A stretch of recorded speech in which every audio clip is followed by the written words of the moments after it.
Olá, senhoras e senhores, sejam bem-vindos a mais um Smart News, o seu programa de direito digital, inovação e tecnologia, aqui pela TV Cidade, canal 9 de Teresópolis. Eu sou seu apresentador, Walter Capanema, e estou muito feliz, mais feliz de estar com vocês aqui em mais uma edição do nosso programa tão querido. E a gente aqui novamente vai fazer com vocês um giro de notícias, afinal de contas, as notícias relacionadas à tecnologia, especialmente à inteligência artificial, estão mudando, estão acontecendo o tempo todo e estão impactando a vida de todo mundo. Aliás, quando a gente começa a pesquisar sobre notícias e avanços relacionados à inteligência artificial, a gente fica impressionado, porque todo dia surge uma nova ferramenta incrível, melhor do que a outra ferramenta, né? Uma nova revolução. Então a gente tem visto revoluções quase que praticamente diárias, de novos aplicativos, de novos modelos de IA que estão buscando aí um espaço nesse mercado gigantesco relacionado à inteligência artificial. E a inteligência artificial, senhoras e senhores, é o primeiro assunto daqui do dia, a primeira notícia. A primeira notícia tem a ver com um depoimento, melhor dizendo aqui, uma participação do CEO da OpenAI, o Sam Altman, que ele participou em um congresso e deu aí uma manifestação, né, ele fez uma afirmação muito séria. Na terça-feira, dia 22 de julho de 2025, durante a sua participação numa conferência do Banco Central Americano, né, o Federal Reserve, o CEO da OpenAI, o Sam Altman, ele fez uma declaração um tanto quanto impactante. Ele falou o seguinte: várias categorias inteiras de trabalho desaparecerão com o avanço da inteligência artificial. Ele destacou que funções como atendimento ao cliente já estão sendo substituídas por sistemas de IA extremamente eficientes e rápidos. Altman também afirmou que a IA já supera médicos em diagnósticos em alguns casos, embora defenda que o acompanhamento humano continue indispensável. O executivo chamou atenção ainda para os riscos globais trazidos pela tecnologia. Alertou sobre o uso malicioso da IA por nações hostis, usando a ferramenta como arma, além de fraudes sofisticadas, como o reconhecimento de voz de deepfake, que pode comprometer sistemas bancários. Ele descreveu essa ameaça como completamente insana e relembrou que muitas instituições ainda usam autenticação por voz, vulnerável a esse tipo de ataque. O alerta coincide com o anúncio de uma nova estratégia de inteligência artificial pelo governo Trump, voltada a reduzir restrições e acelerar a infraestrutura nacional de IA. Afinal de contas, o governo americano ele quer criar uma grande infraestrutura com diversos data centers ligados à IA, uma coisa assim gigantesca, de quase de chegando aí a alguns trilhões de dólares. Mais ainda, a fala de Altman refletiu a mudança de postura da OpenAI, que abrirá seu primeiro escritório em Washington, intensificando seu envolvimento em debates governamentais, incluindo competição tecnológica com a China. Com essas ações, Altman reforça o posicionamento da empresa no centro das decisões sobre políticas públicas de IA dos Estados Unidos. A mensagem vem um momento em que o setor transita entre esse otimismo tecnológico, né, das ferramentas maravilhosas e incríveis, transformações no mercado de trabalho e o temor de impactos irreversíveis em escala global.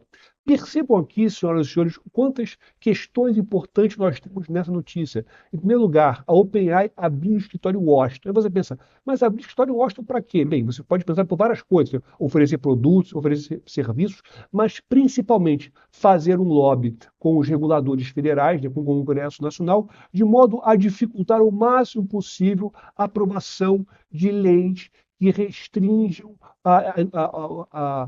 o avanço, né, ou então que estabeleçam aí limites à aplicação das IAs. Então há um caráter aí muito grande de lobby.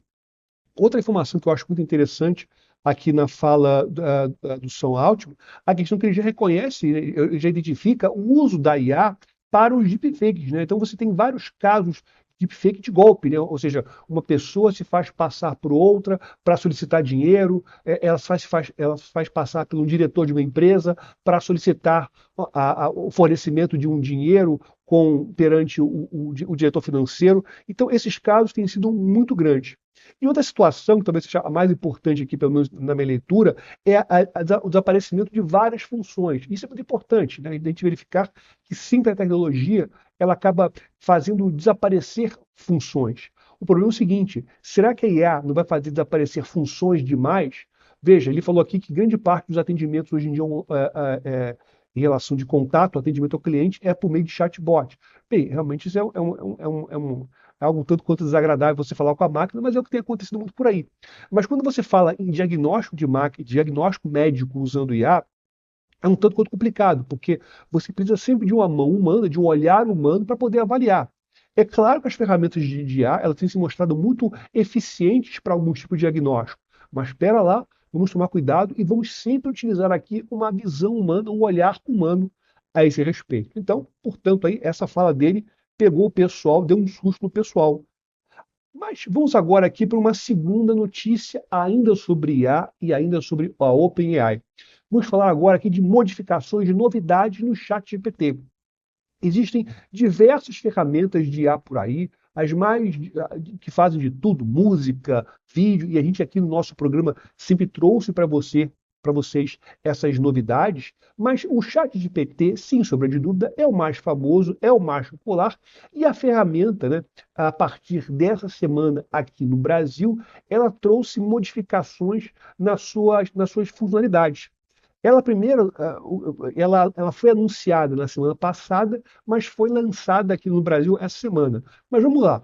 Na quinta-feira, dia 17 de julho, a OpenAI apresentou o ChatGPT Agent, um agente de inteligência artificial que utiliza um computador virtual completo, com navegador, terminal de comandos e acesso a ferramentas, para executar tarefas complexas de ponta a ponta via linguagem natural.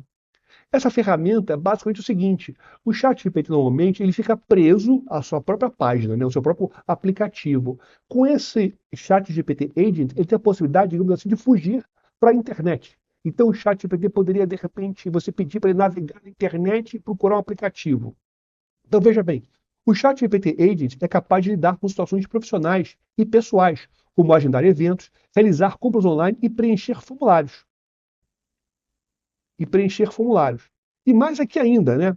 Ele é capaz ainda de criar, ele é capaz aqui de criar várias situações, né, de apresentações ou analisar concorrentes, sempre solicitando autorização antes de executar ações irreversíveis, como enviar e-mails, né, fazer reservas ou transações financeiras. Bem, fazer transação financeira é uma coisa que realmente eu não vou querer fazer com a ferramenta. Em testes, usando diversas ferramentas e sites voltados para isso, o agente superou versões anteriores do ChatGPT e até analistas humanos em tarefas como planilhas e relatórios. Ele passou, portanto, a ser disponível desde ontem, né, para os assinantes do plano Pro, Plus e Team. E agora ele vai ser liberado para os usuários Enterprise e Education, ainda nesse mês de julho, né? E os usuários da Europa ainda vão demorar mais um pouquinho. Apesar do tempo de execução das tarefas poder levar entre 15 a 30 minutos, a OpenAI considera que isso representa uma economia de tempo significativa, comparando ao esforço humano. O lançamento reforça a tendência crescente no Vale do Silício por agentes autônomos cada vez mais poderosos, seguindo iniciativas de empresas como Anthropic, Google, Meta e Amazon. Isso quer dizer o seguinte: a gente teve talvez a primeira moda, né, da IA, a primeira febre da IA, que é aquela IA em que você interage com ela e ela segue os seus comandos, né? Ou seja, você está do lado dela ali atuando. Agora, quando você fala em agente de IA, é basicamente como você desse as ordens e ela fosse atuar de forma autônoma. Então, olha, fique procurando aí um preço de uma viagem de avião para São Paulo, quando você identificar que o preço da passagem aérea está R$ 250, quem dera, você vai lá e compra. Está aqui os dados do meu cartão obviamente, a ferramenta vai te avisar depois. Olha, encontrei, você quer comprar e fecha o negócio. Eu vejo que ela vai trazer para a gente um grande ganho de tempo. E nas demonstrações, e no vídeo de demonstração da OpenAI, o que a gente percebeu foi o seguinte: a pessoa fazia o pedido, né? De repente, um exemplo, inclusive, era de um rapaz que queria fazer uma reserva para sua namorada. Então, ele, olha, eu quero que você reserve, eu quero que você procure, que você vasculhe a minha agenda de compromisso e da minha noiva e verifique um dia que a gente tenha livre em conjunto. E a partir daí você vai procurar um restaurante que seja aqui na cidade, que ele tenha, sei lá, que ele seja bem avaliado e que seja vegano. Então, olha quanta coisa. Aí que o rapaz fez? Ele desligou, ele fechou o computador e foi passear com a namorada. Quando a ferramenta encontrou o que ele queria, avisou o rapaz, e aí ele foi abrir e realmente estava tudo direitinho, a reserva foi feita, estava lá na agenda, bonitinho. Então eu acho que é algo bem interessante e algo bem revolucionário, porque a gente começa a perceber que é cada vez mais interessante ver como os agentes de IA, de ferramentas, por exemplo, olha, eu quero receber informações sobre o mercado de ações. Então, olha, o ferramenta, o ChatGPT, todo dia de manhã, você vai pesquisar esses principais sites de notícias de ações, você vai fazer um resumo do que for mais importante e vai mandar para mim um e-mail, né, explicando para mim o que é mais importante. Isso é possível de fazer? Isso é possível. Então, eu acho que a gente pode ver aí como essas ferramentas de IA, esses agentes, são ferramentas que vão estar trabalhando para a gente, ok?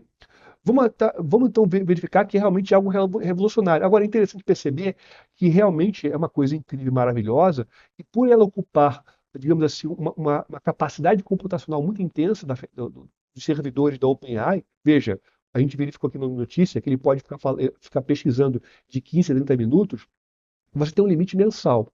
Eu acho que é 25, você pode fazer 25 requisições dessa por mês. Por enquanto é muito, mas vai chegar um tempo que a gente vai ficar tão viciado em automatizar a nossa vida que talvez fique pouco. A gente vai querer fazer 30 por dia, né? Mas vamos prosseguir ainda, dá tempo de falar mais alguma coisa. Eu acho que é fundamental aqui a gente perceber o seguinte: você precisa cada vez mais usar a IA na sua vida. Escolha uma ferramenta que você acha que é interessante, veja, comece com um plano gratuito e você vai sentindo e você vai testando, mas você não pode ficar para trás. Ok, pessoal, vamos fazer o seguinte, vamos dar um intervalo e daqui a pouquinho a gente volta com mais Smart News.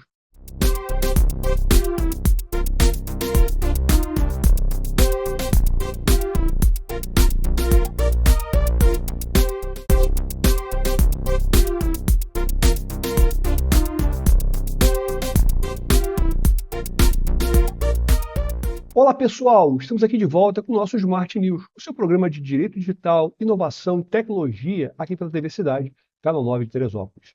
Vamos agora continuar o nosso giro de notícias, né, analisando, né, apresentando e comentando as principais notícias sobre inovação, internet e direito digital no momento. Uma outra informação que eu acho interessante de trazer aqui para vocês é que a Rússia aprovou uma lei que penaliza buscas por conteúdos extremistas na internet. Olha só, na terça-feira, 22 de julho de 2025, a Duma, né, que é a Assembleia Legislativa, né, a Câmara Federal da Rússia, responsável por aprovar leis, aprovou um polêmico projeto de lei que criminaliza buscas online por conteúdo classificado como extremista, mesmo que não haja compartilhamento ou distribuição dessas informações. Isso é informação da Reuters.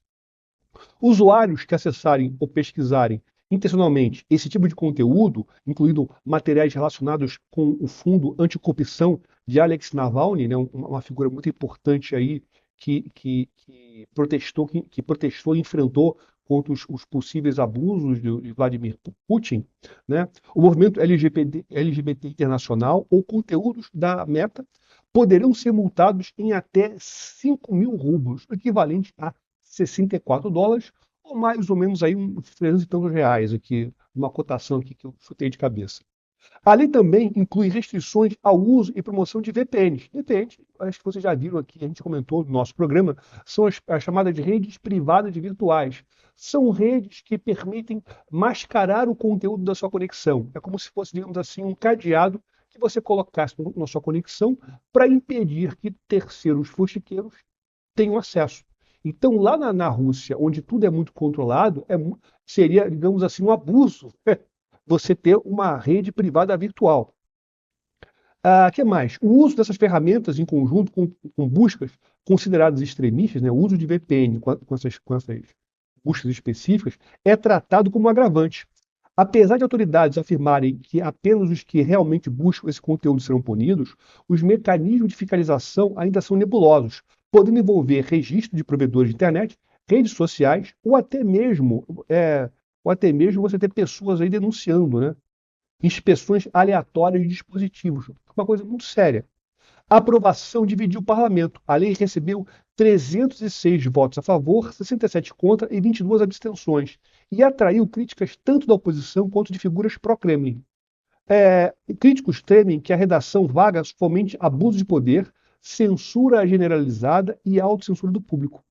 A lei deverá entrar em vigor em 1º de setembro de 2025, consolidando mais uma etapa na escalada de controle digital exercido pelo governo russo.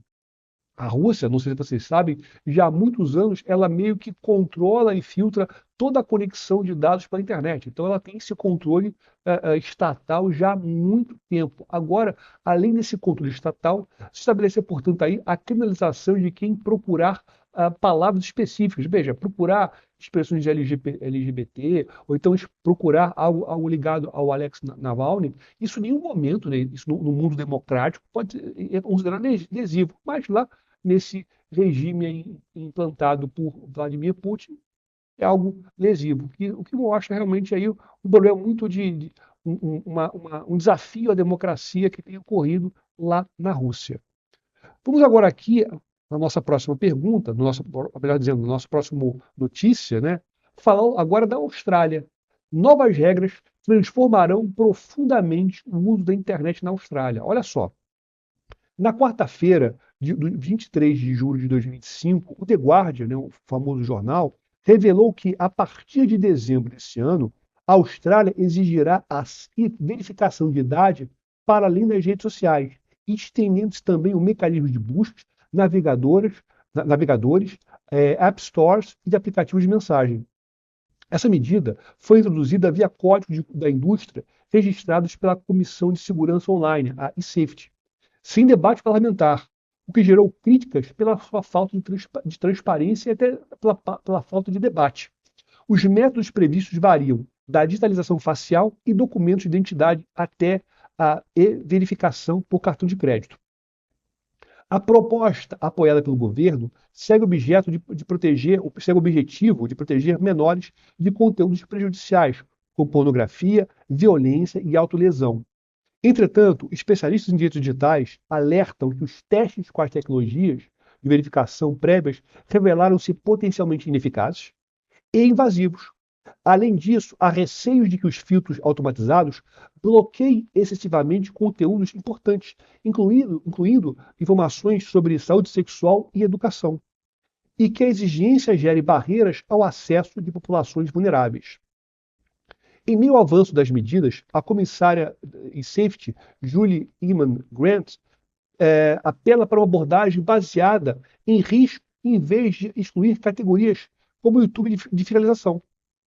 Há ainda diálogo sobre mudanças no regime, como permitir que sites com finalidades educativas ou de saúde escapem dessas exigências, né, tão onerosas.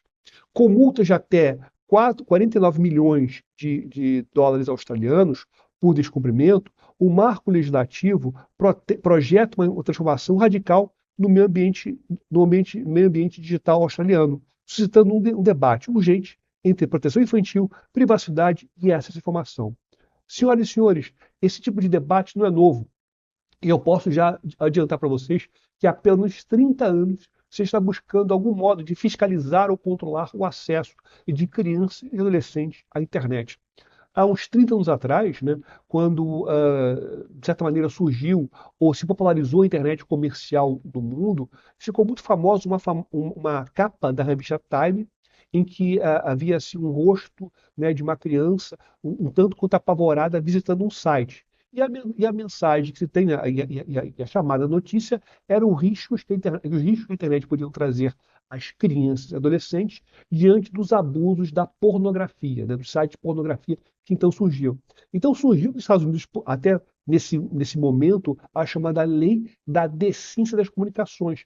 E nessa lei, ela tinha dispositivos que criminalizavam a conduta de permitir uma criança ou adolescente visitar um site de pornografia, então um site de uma revista de pessoas nuas, né? Então, se ela permitia que uma criança visitasse esse site, ela estaria incorrendo um crime. Essa parte da lei foi julgada inconstitucional pela Suprema Corte Americana em 96, 97, por não só violar a liberdade de expressão, por ser talvez muito oneroso Aí a gente chega nesse assunto da matéria. Você identificar uma criança ou adolescente acessando a internet. Porque se você, em primeiro lugar, se você registra, né, a biometria facial, né, para identificar que é uma criança ou adolescente, você vai ter dados pessoais, numa leitura de direito de proteção de dados brasileira, né, dados pessoais sensíveis de, de, de um grupo de pessoas sensível, né, um grupo sensível, que está sendo copiado na internet. Isso é muito complicado, porque esses dados vão para onde? Eles vão ser compartilhados? Isso é muito sério. À época dessa lei americana, se tentou, como registro, exigir, digamos assim, para comprovar que alguém era maior de idade, a pessoa apresentar um cartão de crédito online. Mas isso é complicado, porque, veja bem, ainda que você apresente um cartão de crédito apenas por apresentar, sem fazer qualquer tipo de débito, você vai ter uma movimentação. Você vai ter digamos, uma operação com esse cartão de crédito. E essa operação vai ser debitada para o site. Então você vai ter sempre um ônus quando há um registro.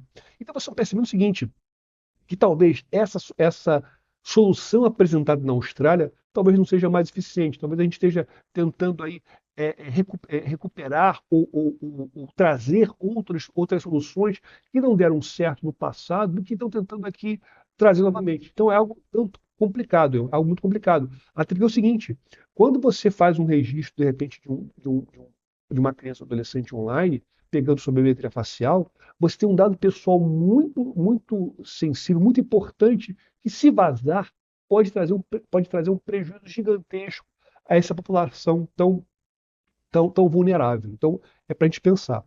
Mas aqui ainda, vamos para uma outra notícia, falar aqui justamente sobre o Trump. O Trump sancionou uma lei sobre criptomoedas dos Estados Unidos, o chamado Genius Act. Na sexta-feira, 18 de julho de 2025, o presidente Donald Trump sancionou uma lei que recebeu uma sigla, né, que fica como Genius, né, gênio, né, a lei do gênio. O primeiro marco regulatório federal significativo para as chamadas stablecoins, né, moedas digitais, né, criptomoedas atreladas ao dólar.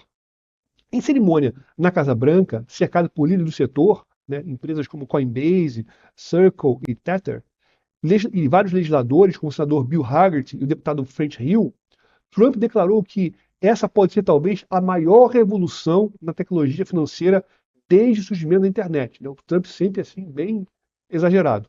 O Genius Act estabelece, né, o Genius Act, né, essa lei assim tão nova e tão incrível, né, ele estabelece que cada stablecoin, né, cada dessa moeda digital, deve ser respaldada um para um por dólares ou ativos de baixo risco, deve passar por auditorias mensais e atender à norma de combate à lavagem de dinheiro. Além disso, proíbe que membros do Congresso e suas famílias obtenham ganhos com stablecoins, muito embora o presidente e sua família estejam isentos dessa restrição. Olha lá que coisa incrível. O que gera críticas sobre o conflito sobre o potencial conflito de interesses. A lei vem acompanhada por outras propostas em tramitação no Congresso, como o Clarity Act, né, sobre estruturas do mercado dos criptoativos, e a Anti-CBDC Surveillance State Act, que bloqueia esforços do Banco Central para criar uma moeda digital do Banco Central. A reação do mercado, senhoras e senhores, ela foi imediata. A capitalização total global das criptomoedas ultrapassou 4 trilhões de dólares pela primeira vez, com o Bitcoin atingindo 123 mil reais, 120 mil dólares no pico, e Ether e outras criptomoedas registrando alta significativa. O Genius Act representa uma guinada profunda na postura americana, que passou de endurecimento regulatório a incentivo à inovação, refletindo políticas da administração Trump, como criação de reservas estratégicas de Bitcoin e o afrouxamento de ações da SEC contra players do setor. Ou seja, toda aquela restrição que tinha, especialmente para você impedir golpes ou até para lavagem de dinheiro, com o Trump deu meio que uma afrouxada. Então, é meio complicado. Agora, essa norma aí, vamos ver, né, no futuro o que pode surgir daí, se pode ser uma norma benéfica ou não. Né, achei interessante, né, a vedação do Congresso de poder negociar stablecoins, mas o presidente ele não tá nessa vedação, ou seja, ele pode negociar. E eu ouvi falar até que há um empreendimento das empresas Trump nesse sentido, né, recentemente. Ou seja, gente, muita coisa ainda pode acontecer. Esse mundo digital é cada vez mais incrível, dinâmico e um pouquinho assustador. Mas embora ele seja um pouquinho assustador, a gente aqui no Smart News vai pegar você pela mão e mostrar que a gente consegue encontrar soluções, né, sempre com informação. Vamos então aqui terminar o nosso programa, né? Eu quero agradecer aqui você o carinho, a gentileza de estar sempre nos acompanhando. Esse programa vai estar disponível também no canal do YouTube da Smart 3 e a gente aguarda vocês no próximo programa. Até lá!